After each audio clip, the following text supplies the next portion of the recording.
儿出现，是有何居心？你为何而来，我就为何出现。不管那个叫花果的姑娘是不是公主，哼，她也逃不出我的刀下。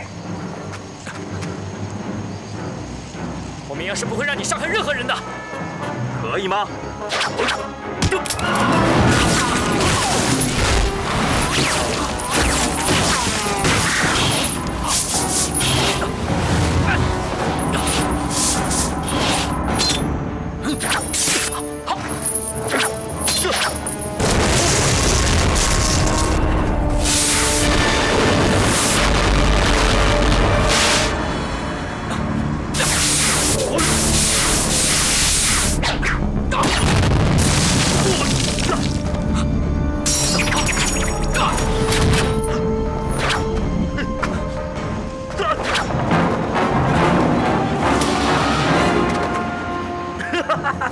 明阳，你是我宿师劲敌，你死定了！你，戏台已经摆下，到时候我就以那个花果姑娘的血来祭我的刀。你休想得逞！那就要看你的本事了。我烈火就是怕你斗不过我。我明阳是不会让你失望的。好，那就看看那个可能是公主的姑娘，到底是活在你的手里，还是死在我的刀下。不得了了，不得了了！又发生命案了，有人被杀了！哎呀，太吓人了！哎呦，太恐怖了，好像干尸一样，可能死了很久了吧？啊，不对呀，好像是牛大叔啊，我认得他的拐杖。今天早上我还看见他了。牛大叔，不会吧？银血刀，又是银血刀。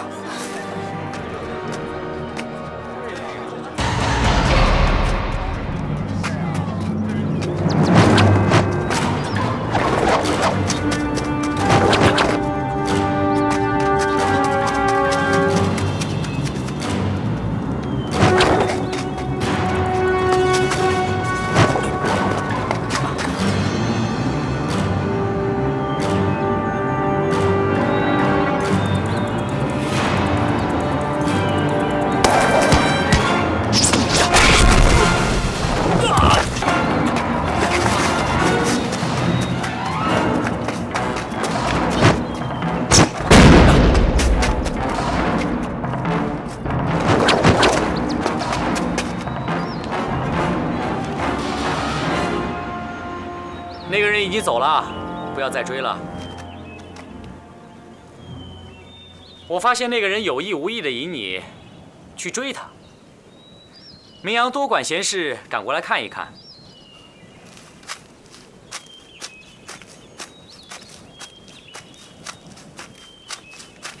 是啊，那真要谢谢明少爷相助了。这段时间镇上发生了几起奇怪的命案，所以这儿并不是安全的。老板娘不应该一个人来啊。对呀，我真的不应该走这条路哦。我倒觉得老板娘对这几起命案很感兴趣。你可知道凶手是谁？跟刚才那个人有关系吗？哎呀，明少爷，你真是的，我只是在镇上开客栈做生意而已，你当我是什么人啊？只不过呢，命案死的都是镇上那些普通的老百姓而已，所以呢，我也跟其他人一样，多了解一下，多看看而已。并无缉凶能力，抓凶手的事情是归官府管，对吗？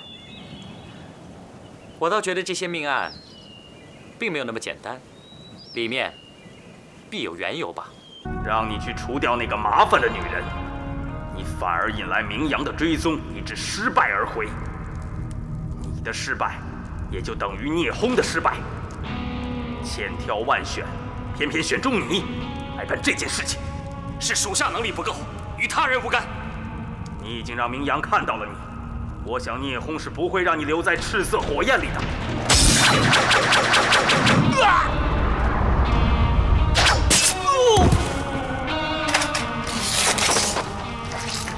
只要唤醒银血刀的魔力，明阳，我看你怎么跟我斗！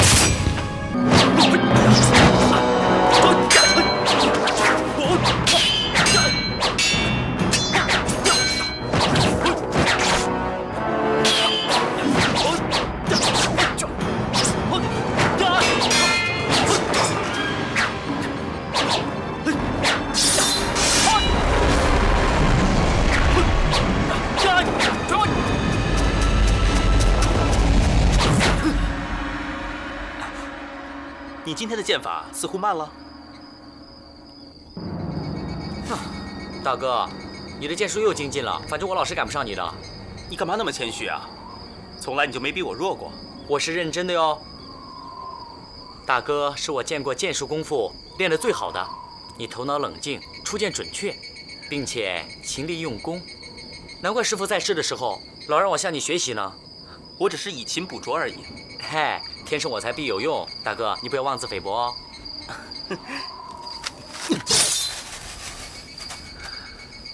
这一招，你练了多久啊？我练了整整1天。可我却要练3天才学会这一招啊！从小到大，你总是过目不忘，学任何事情都比我好，掌握的又快。不会啊，我觉得大哥学什么都比我好，只是什么？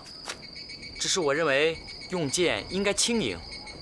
大哥用剑的力量好像有点太大了。用剑和用刀方法不一样，用剑应该灵巧，力量要轻。大哥是沉重有余，所以我觉得大哥用剑有点像用刀，那么你练起来比较吃力吧？啊，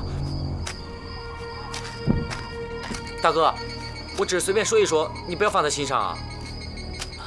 怎么会呢？我只是被你一语惊醒了。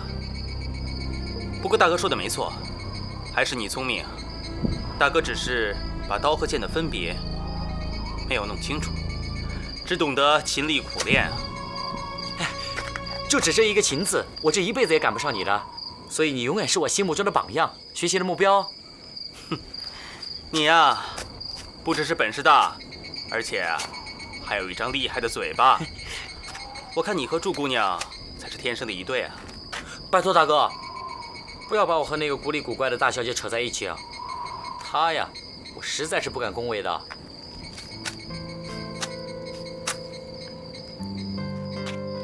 大哥，你真的要和她成亲啊？可成可不成。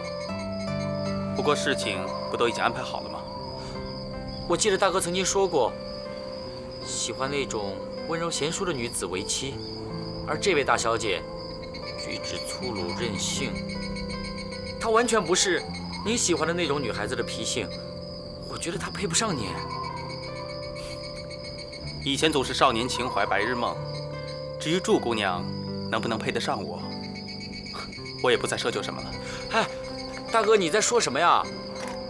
你是我的大哥，是金鹏王府堂堂大少爷，你怎么能说这样的话呢？我这个王爷大公子，只是徒有虚名而已。我不姓名，真正的继承人只有你。大哥，虽然我们是同母异父的兄弟，但是爹爹一向视你如己出。在我心里，你也是我最亲近和仰慕的人，我也最听你的话。那既然这样，你信不信名有什么关系呢？相信府里任何人，他们都不会介意的。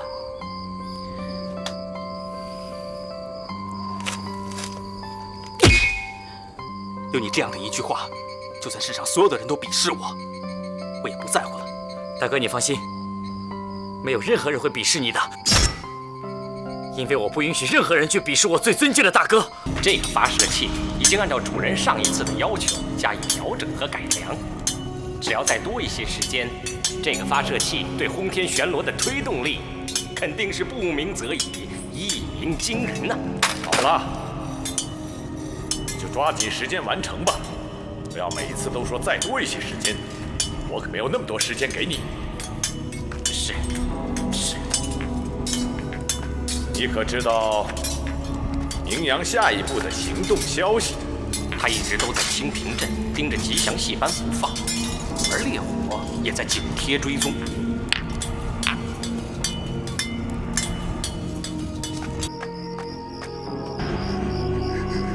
花姑姑娘在15那天的确就会出现，其他的大爷我什么都不知道啊！大爷您饶命，饶命啊！大爷！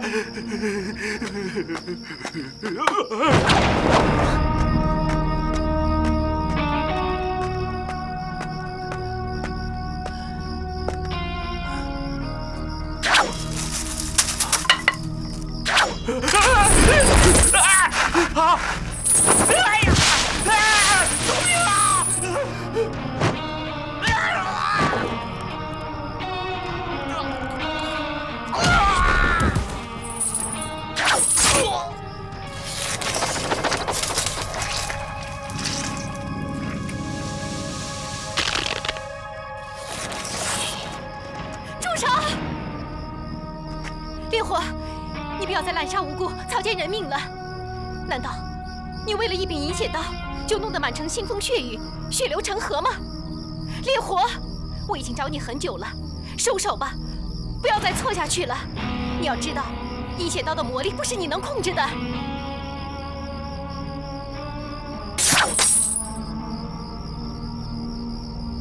烈火，现在收手，你还来得及，你还可以回头的。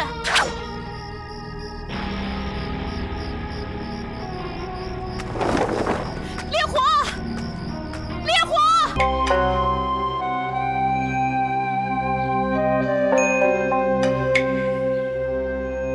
不枉费了3年来的钻研，这柄刀终于可以问世了。爹，这柄刀有什么厉害的呀？爹为什么要费尽如此的心血炼制这柄刀呢？池儿，爹被江湖封为铸剑至尊，炼制兵器就成了爹的唯一专长。别人一直以为爹最懂的是铸剑，今天我要用事实告诉这些人，炼制好刀也是爹的本事。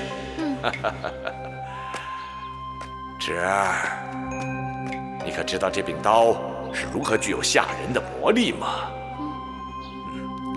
这柄刀炼成以后，吸取人体3魂7魄的鲜血，那么这刀的魔力就会被唤醒。那个时候，这柄刀就可以真真正正横行天下，所向披靡呀！啊，要吸取人体3魂7魄的鲜血？爹，那这把刀不就成了银血刀了吗？这儿又有好戏看了。对呀，说来也奇怪啊，真不知道是什么人。最近这2年里啊，每到这个时候，总会有人请一帮戏班子，在这里摆着一台戏。不管是什么人，反正不用钱就看场戏，咱呀就看吧。哎，说的也对，说的也对。明天一定很热闹，要早点来，争个位子才是啊。走。银血刀要吸取3魂7魄才能唤醒魔性，明天这儿必然人群拥挤。难道烈火真的抱定主意而来了？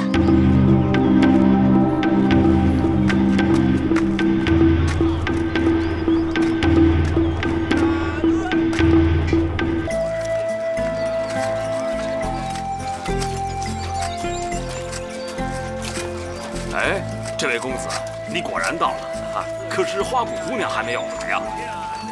那也许她不一定会来吧？哎，不会的，这台戏是他出钱摆的，他说了，他一定会来。哇，好热闹啊！是，人挤人，人太多了。哎，那边有冰糖葫芦哎！哎呦，小姐，我们带来的吃的东西够了。可是没有冰糖葫芦啊！好，冰糖葫芦，冰糖葫芦啊！对。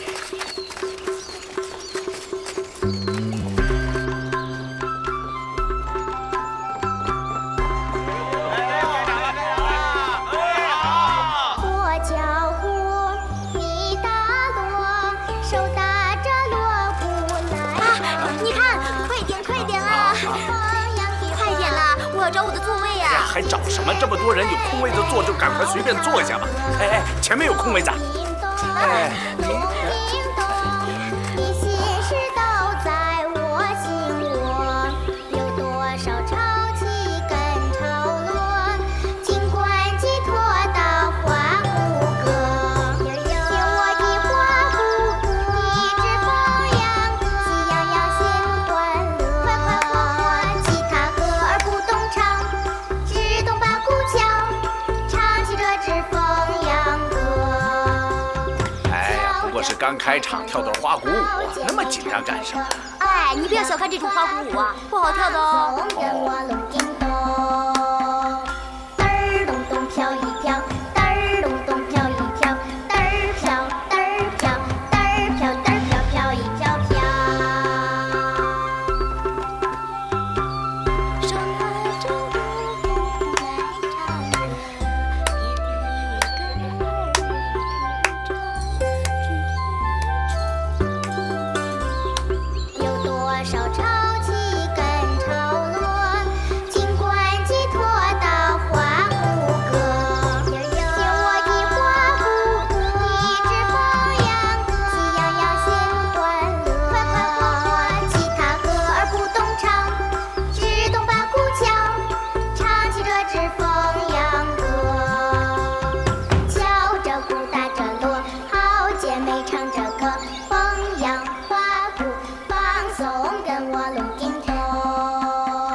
飘一飘，我打锣，我敲鼓，手拿着锣鼓来唱歌。别的歌儿我也不唱。他来了。谁来了？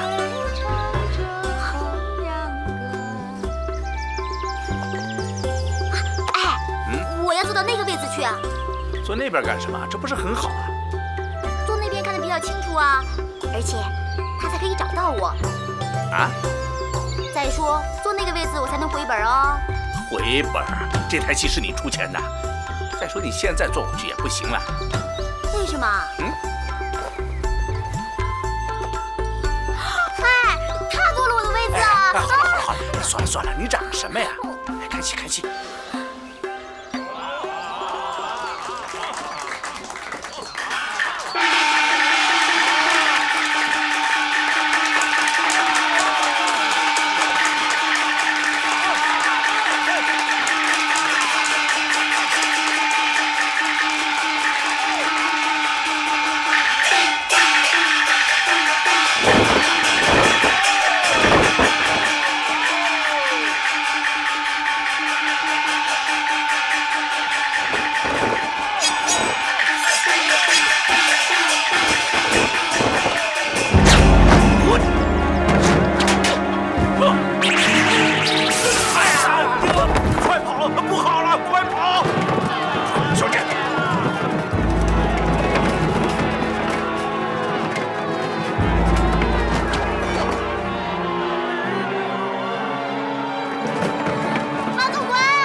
小姐，怎么样？没事吧？没事。他们到底什么人呢？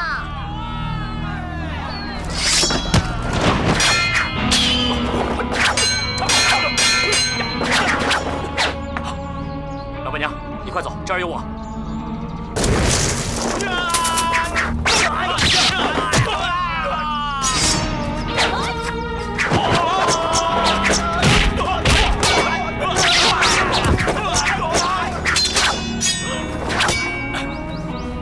就是赤色火焰死士吗？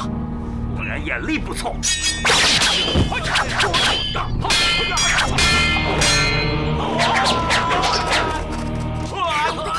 看了我的好事！哎，小姐，你要干什么呀？我要去教训他。你又不懂武功，我不懂，你懂啊？好，让我这浩南不回的露一手给你瞧瞧啊！去，马总管，别让我失望啊！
你放了他，你是跑不掉的。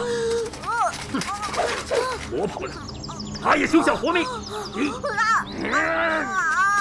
你不要伤害我们家小姐！马祖官，不要动！师哥，怎么办？祝姑娘不会武功，不能让她带走她呀。我不会让她带走的。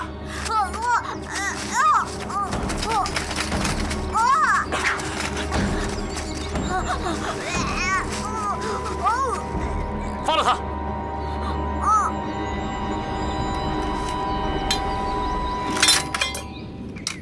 真是妄称金甲战神，竟也弃剑投降了！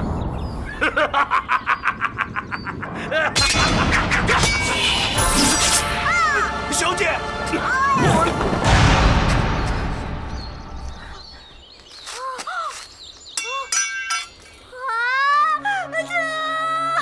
小姐，祝姑娘，小姐，祝姑娘。看来我也该走了。小姐，哎，小姐疼不疼啊？痛死我了！血！死小子，有本事你杀了我！姓名的，你还算是男人吗？对不起，对不起，我师哥不是故意的。不是故意就是存心的，有眼睛都看得出你居心不良，故意用剑刺伤我。姓名的，我跟你没完没了，我要吃你的肉，喝你的血！哎，祝姑娘，我可救你一命哦，你还出口伤我，真是不可理喻啊！你还敢幸灾乐祸？哎呀，师哥，你就别说了。他明明一点点皮外伤，只是一点点皮外伤，没想到他骂人还骂得这么厉害。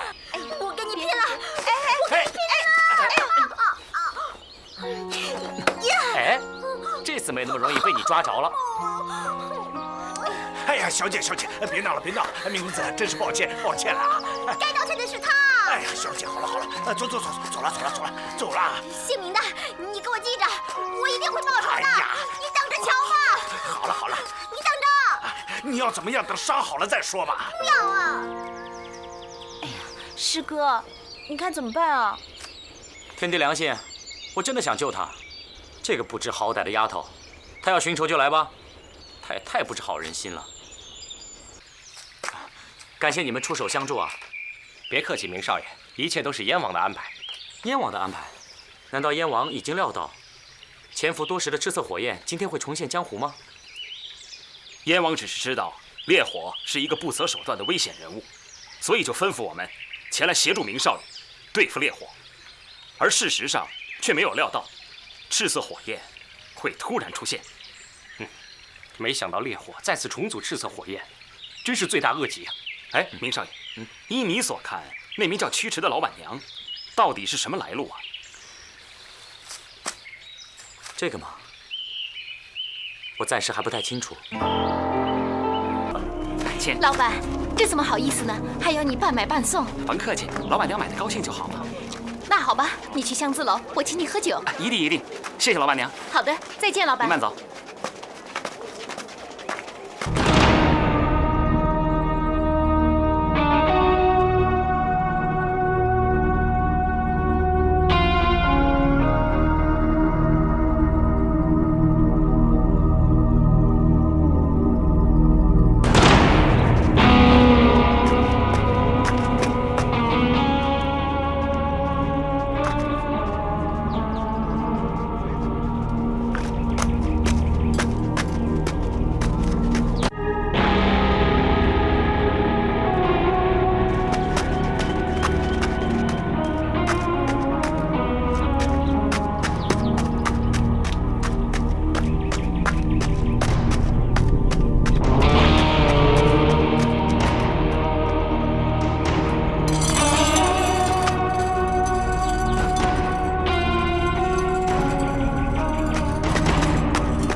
是你们啊，老板娘。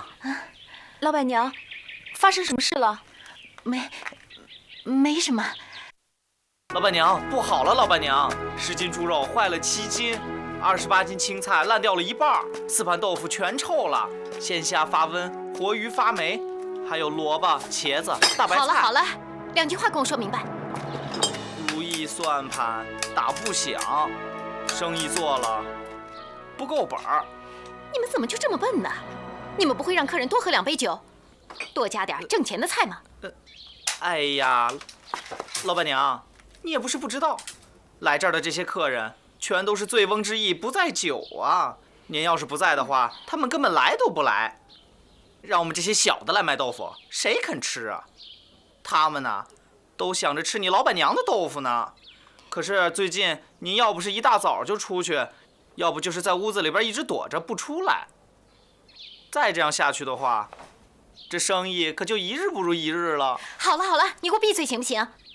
我看你们的脑子里面啊，就是放豆腐。不卖豆腐，不会动动脑筋想其他的办法吗？哎，2位，哎，里边请，里边请。唠叨，这2位客人不必招呼了。我说明少爷，你又来干嘛呀？我们来住店呢。住店？我不会是听错了吧？明少爷有堂皇大宅院不住，竟然要来投占我们小店。老板娘，你开着门做生意，不会不欢迎我们吧？我知道你们来干嘛的，不过我想你们找错地方了，我帮不了你们什么忙，恐怕你们在这里只是浪费时间而已。谁说您帮不上我们的忙？事实上，只要帮忙安排2间上好的客房就行了，就是帮了我们的大忙了。我们这里的房间多的是，不过最好的客房也不如你们王府的下人住得好，所以我想你们在这里会大失所望的。不会啊，我觉得表面上是看不出究竟的，只有住下来，才什么都知道了。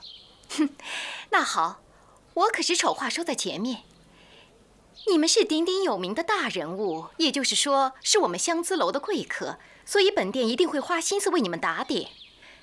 不过至于价钱方面嘛，也自然会提高一点喽。晴儿，老板娘，你看这些够吗？哼，这个，我想也只能作为定金吧。哟，定金，看来老板娘很懂得赚钱之道啊。这明阳住下来之后，银子是少花不了了。那我可要感谢明少爷了。老道，准备2间客房，一定要上好的厢房。是，老板娘。来，2位请坐吧。先喝点茶。你们要不要吃点什么东西？我叫厨房去准备准备啊。哦，不用了。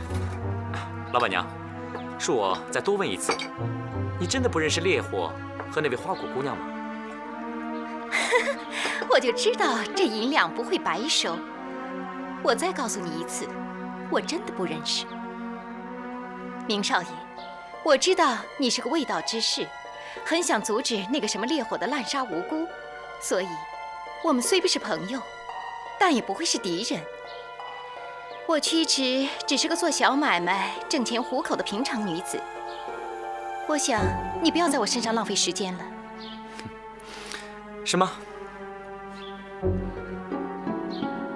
不过，我知道你不会罢休的。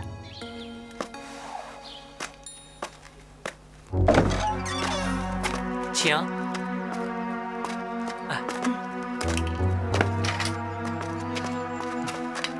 那向姑娘，我就不打扰了。好。晴儿，啊，我说不让你来吧，你非来。看样子你得委屈好几天了。没有啊，我觉得这儿挺好的，而且我只想陪在你身边，能够让你认真做事啊。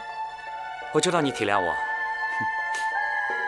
师哥，虽然你没有跟我说为什么要来这儿，但我觉得你是在替燕王办事。我说你是个聪明丫头吧，想瞒你也瞒不住啊。我是来找一个人的。是你刚才和老板娘提起的花果姑娘吗？就是她。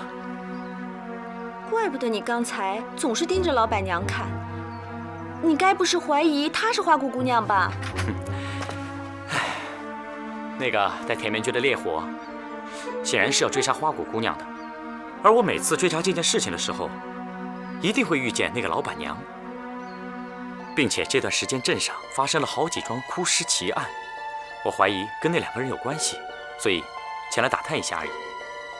所以不管老板娘和花鼓有什么关系，我们都要监视她。甚至要找到烈火，我想最好的线索也关联着老板娘。我希望有所收获。老板娘，那明少爷从早上出来就一直盯着我们看，就像一魂不散一样。所以嘛，要收他们很贵的租金才对啊。他喜欢看，就让他瞧个痛快吧。这是什么理由？什么道理吗？他想知道他不必要知道的事情。哎，是什么事儿？你也不用知道。是的，付钱。老板娘。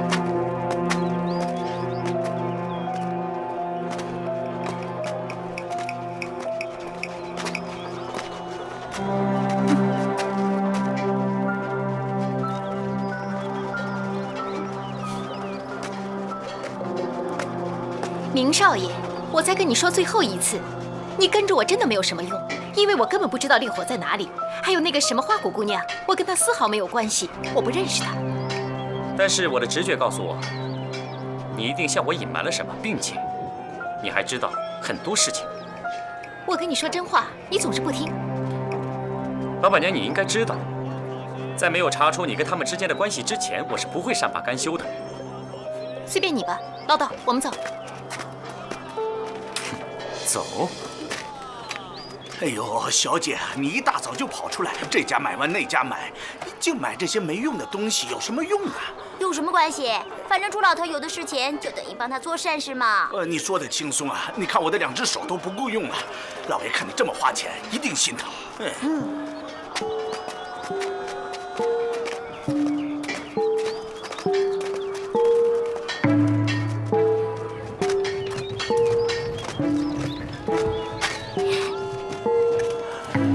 一个走一个追，像极了唱戏的奸夫淫妇。小姐，你不过是想跟那个明家2公子讨回个公道，说话不要这么难听吧？啊！我的感受你懂什么？那个女的出尔反尔，如果不是她的话，我就不会当什么主家小姐了。那个男的，总之不是好人啦，我一定会找他算账的。好了吧，小姐，你的奸商又不碍事，你何必一定要有仇报仇啊？你提醒我了，我马上去找他麻烦。什么？回来！小姐，你没听小二说吗？那明阳公子，还有那个老板娘，他们都还没有回来吗？不是？那个姓名的死小子，有王府不住，偏偏来投战，摆明是为了躲开我。以为搬了家我就找不到他了？要知道，跑得了和尚跑不了庙，我就故意在这里等他。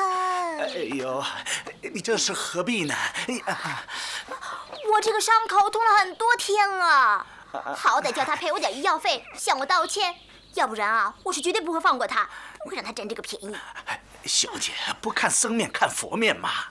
你看，那明家大公子还有向琴姑娘，他们因为你这样胡闹，他们夹在中间很难受啊，不是吗？啊？可是我就是咽不下这口气嘛。好，你就忍。我忍不住了，我要上茅厕去了。我跟你这么跑来跑去，我早就受不了了。你在这等我，我一会儿就回来。哎呦，记得开心点啊！哎呦，水声哗啦啦，哗啦啦啦。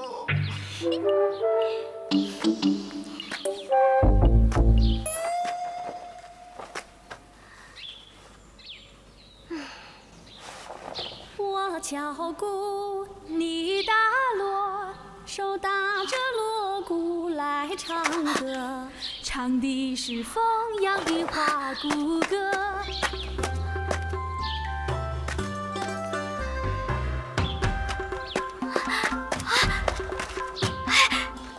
野花鼓，野花鼓。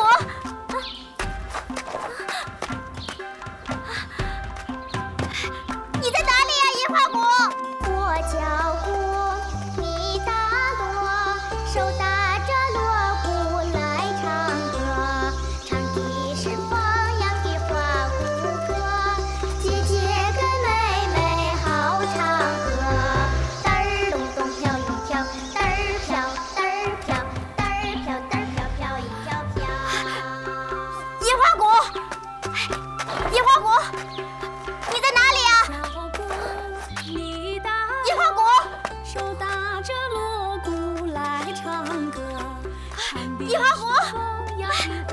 小姐，我在这儿啊！他出现了，他就在附近，他就在附近啊！谁呀？谁出现？他刚唱的那首歌，就是我们小时候一起唱的童谣。哒啦哒啦哒，哒啦哒啦哒，哒哒。没有啊，我就听你一个人在喊啊。我找的人总算出现了，他一定也在找我。你要找的人出现，你是说你的心上人？他就是我的心上人，他一直在我心上，她是我的好姐妹啊！姑娘啊，要不然老爷就麻烦了。她刚明明在这儿唱歌的呀，怎么现在没有她的声音了呢？听错了吧你？我刚才在茅厕，是我哼哼的，是女孩的声音啊！不是。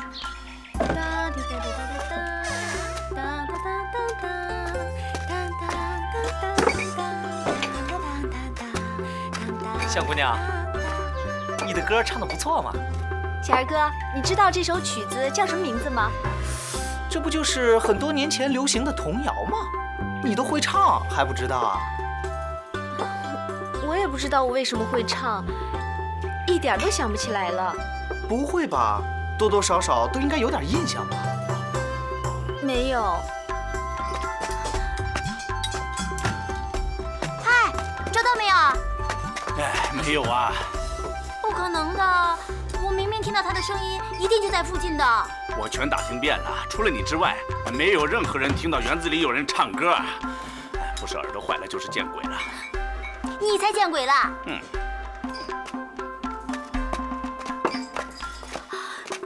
真的见鬼了！啊！哎呦，祝家大小姐，你指的一定是这条血鬼了吧？明少爷，你的冤大头已经上门来了，我想我可以失陪了吧？你可休想摆脱我，我会坐这儿等你的。哼，你果真有一套。失陪了，这位小姐，你想怎么样就怎么样。如果你不小心砸坏了东西，我也不会找你，我会找那位少爷，他有的是钱。少在我面前惺惺作态了。哼，我想我还是先回房里去，免得遭受这无冤的罪过。唠叨，我们到厨房去。是，老板娘。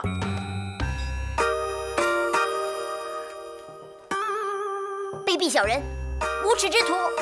小姐，你这是干什么？不可以这样，不可以这样，有话好说，有话好说啊！哎，我在骂你，你听到没有？看来朱姑娘身体不错嘛，复原很快啊。那一剑伤得不重吧？大夫说你的伤口还没有痊愈，不要冲动，不要动气啊！马总管，你放心。我不会跟这种人斗气的，我只要他赔我医药费，而且要跟我道歉。哦，想要多少啊？你的剑刺伤我的皮肉，剑气震伤我的经脉，从剑脉连到食指，食指又连心，心又连……啊，连什么？连五脏六腑，全身血脉不通，是不是？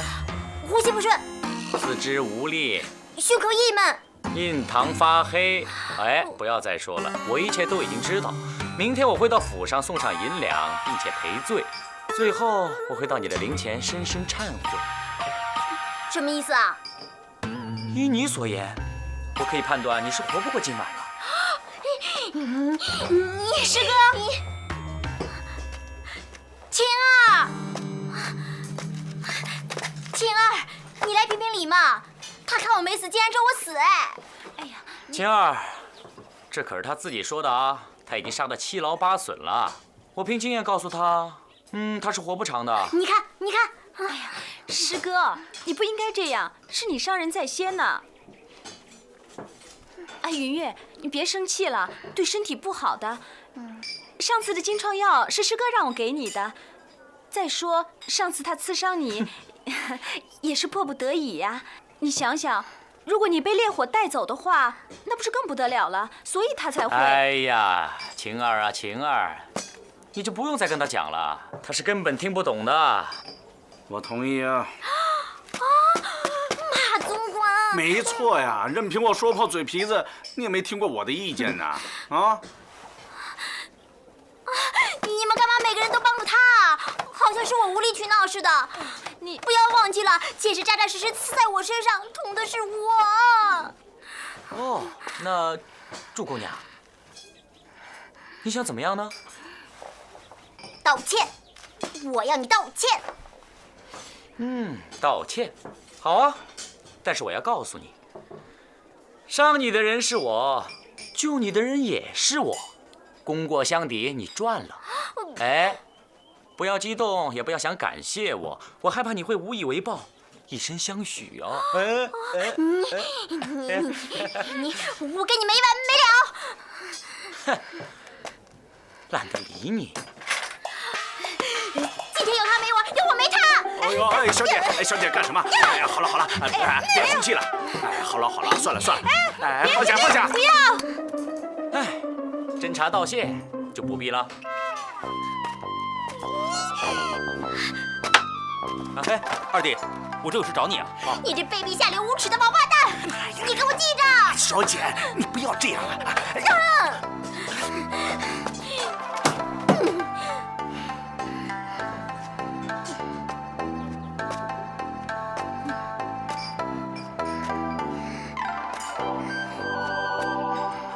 祝姑娘，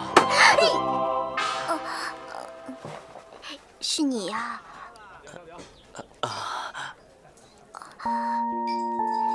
明公子啊，你不用送了，我自己回去就好了。啊，没关系啊，咱们走吧。刚刚我有点失礼，真的是很不好意思。不过看你发脾气的样子，还挺可爱的。我这个人分不出真假，你这么说我就信了。可是，你若是有什么不高兴的话，一定要说出来，千万别放在心上。我哪有不高兴啊？刚刚一路上你都没说什么话，样子还挺吓人的。我是在想，怎么样替明阳向你道歉。这一个是我弟弟，一个是我未婚的妻子，你们总不能见面就吵架，这很伤和气的。你们是异母同胞的兄弟，怎么好话差这么多啊？完全都不一样的。明公子，我说错什么了吗？没有啊，既然你没有怪他，我这个做大哥的就放心了。对了，你的伤好一点了吗？好多了，不过偶尔还是会有点痛。哦，要是还行的话，你可以陪我多聊一会儿吗？好啊，可是不能太久啊。大夫说，我还需要多休息。你放心，不会太久的。马总管。哎。我看你累了，你先回去休息吧。我跟明公子出去走走。可是我跟明公子出去，你还担心什么？走，明公子啊，咱们走吧。不行，真是男大当婚，女大当嫁，嫌我碍手碍脚了。哼，不过这么一来，老爷就放心了。嘿嘿嘿。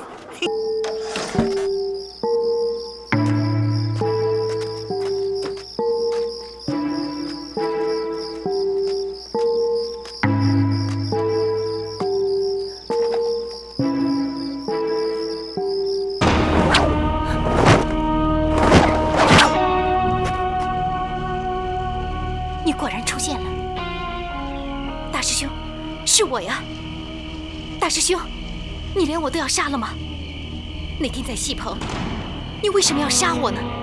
大师兄，你已经杀害了很多无辜的性命，难道练成魔刀，雄霸天下，对你真的很重要吗？你可知道，爹若在泉下有知，他一定会死不瞑目的。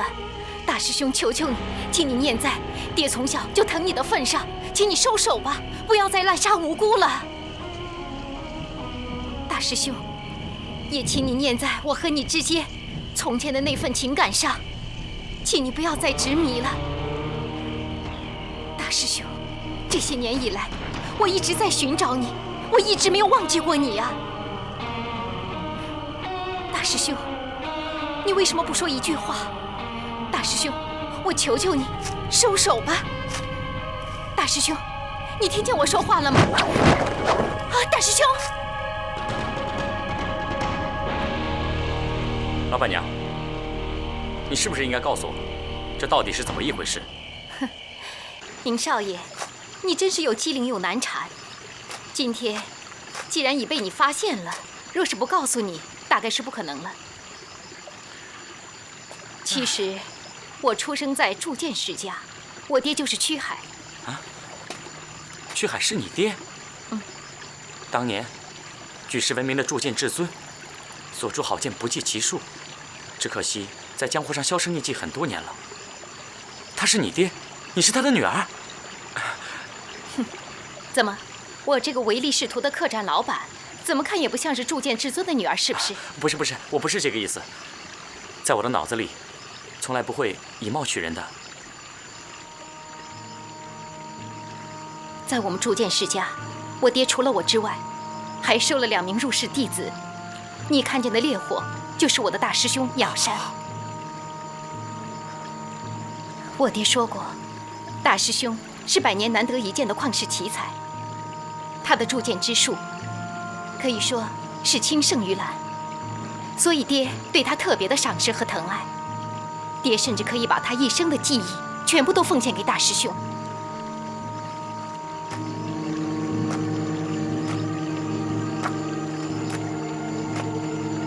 可惜，大师兄心高气傲，他一心要铸造出天下无人可敌的第一兵器，技艺扬名立万，显赫江湖。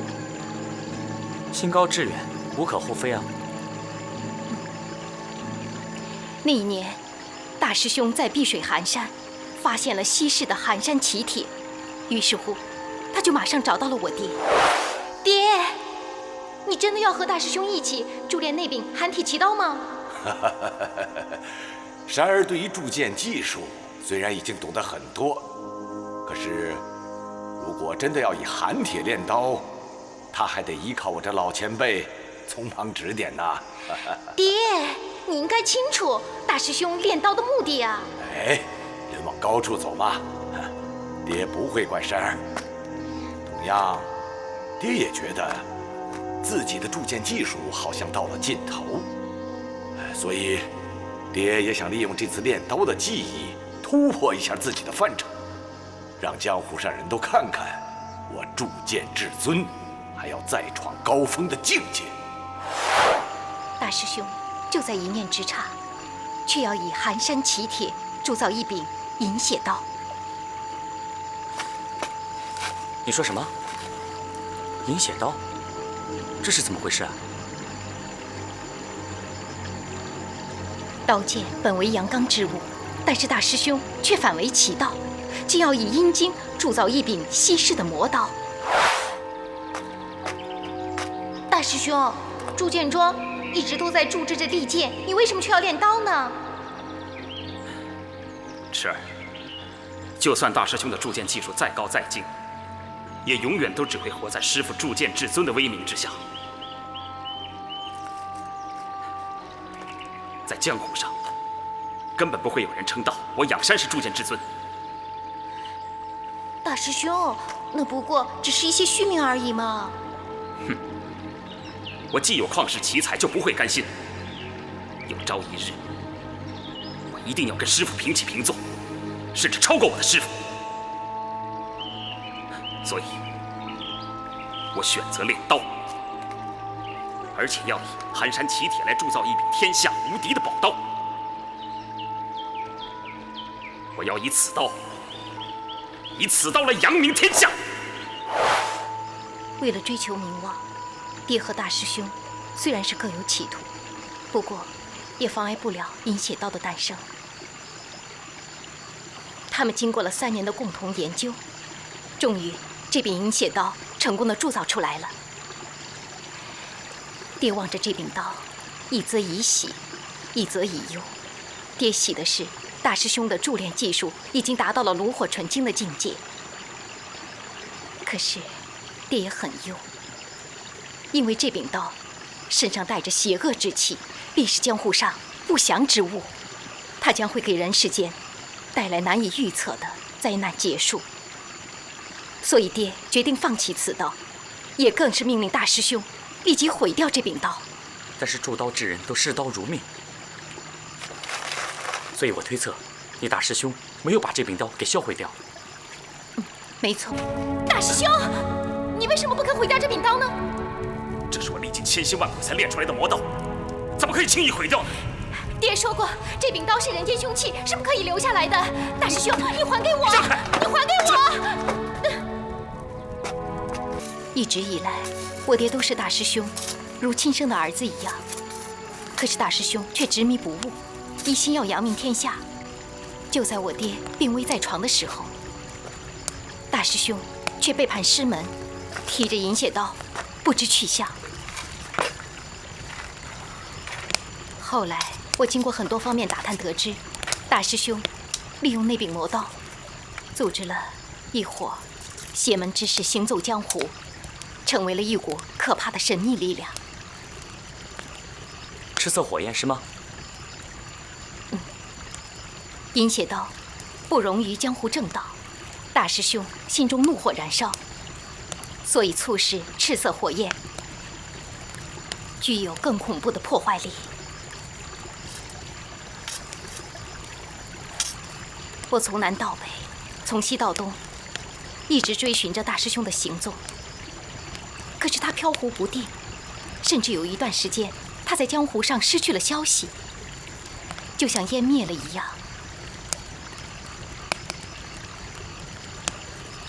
后来我才查到，他最后出现在清平镇。所以你就决定在这里留下来了，是吗？因此，我就以客栈为幌子，一直在暗中寻找大师兄的行踪。可惜好几年过去了，一直没有下落。直到最近银血刀再现江湖，我就知道大师兄他人在这儿。虽然你的大师兄才情横溢，但他却走上了滥杀无辜的歧途，实在令人叹息。那是因为银血刀拥有一股神秘的魔力，叫人失去理智，所以大师兄才会身不由己的。神秘魔力？在戏班里出现的那名女子并不是花骨，她是香姿楼的老板娘曲池，她是冲着我手上的银血刀而来，和那个花骨扯不上什么关系，大可不必理会。曲池，是他？话虽如此，公主之事不容有失，以防节外生枝，我看还是早点把这个麻烦人解决了吧。这位老板娘只是泛泛之辈，我根本没把她放在眼里。不过聂轰，我烈火做事自有主张，这点小事不用你费心了。当然，你做事素来都是干净利落，我相信你绝对不会让我失望。只不过主人对此事非常的慎重，你绝不可掉以轻心呐。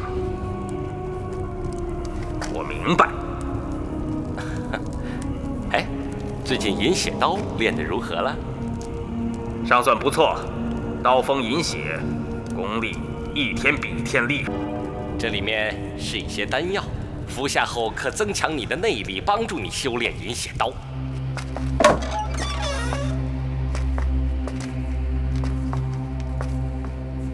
这座神阁是我特意为爹在清平镇建造的。我一直希望，若有一天大师兄能够看到爹的这个灵位，让他想起爹以前是多么的疼爱他。现在，他的暴力行为又让爹多么的痛心。我真的希望大师兄能够有所悔意，痛改前非。曲老前辈不愧为铸剑至尊，所铸的宝剑果然是巧夺天工啊！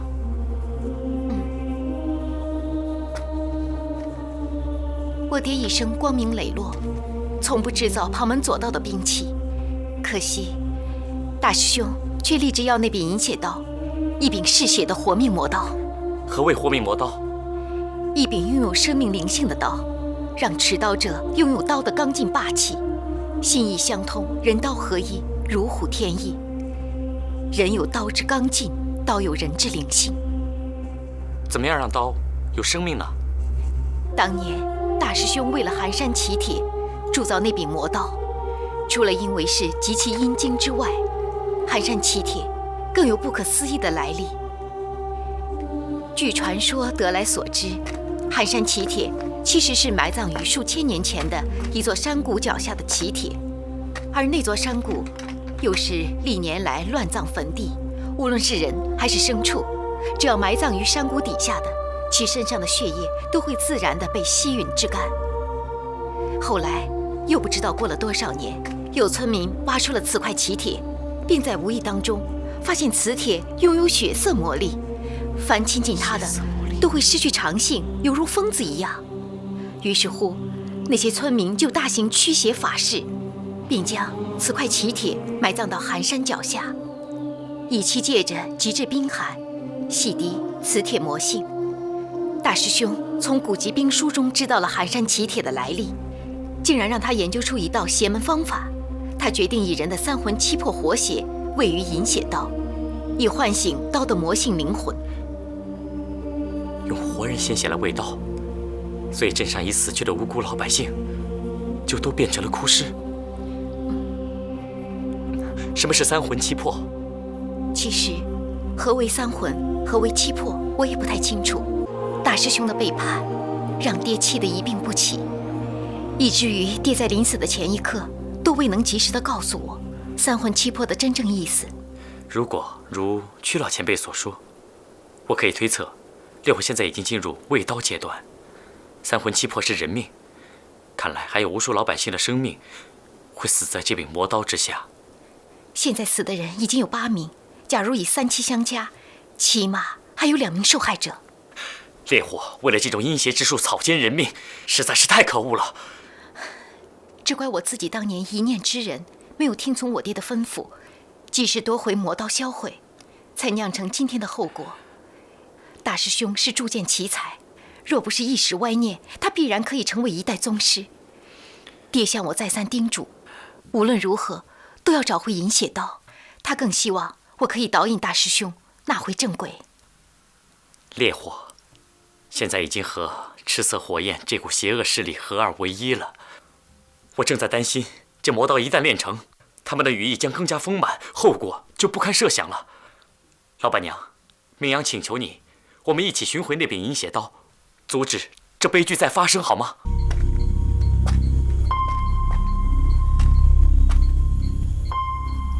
你从这些受害者名单当中有何推测？从名单看，都是男人。不错，而且我已经侦查过了，他们都是贫苦人家，都是依靠打柴糊口的樵夫。这么说来，烈火专找精壮的男人为目标。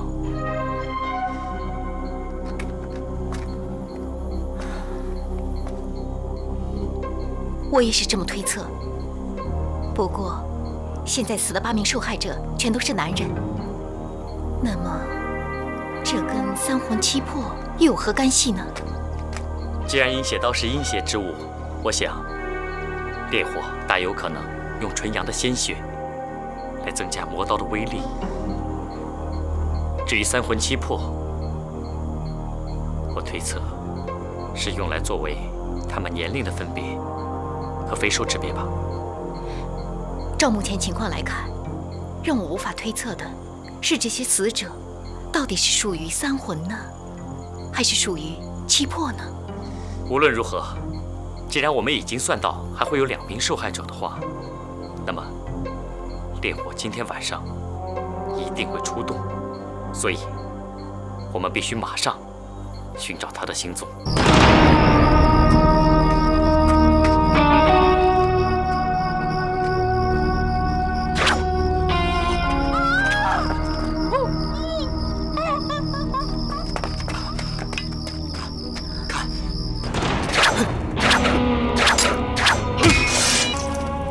3相乘，3魂就等于9条壮汉的人命。为我3魂活血，刀魂唤醒。果然是摄人心魄，看来刀气一旦练成，确实是威力无穷啊！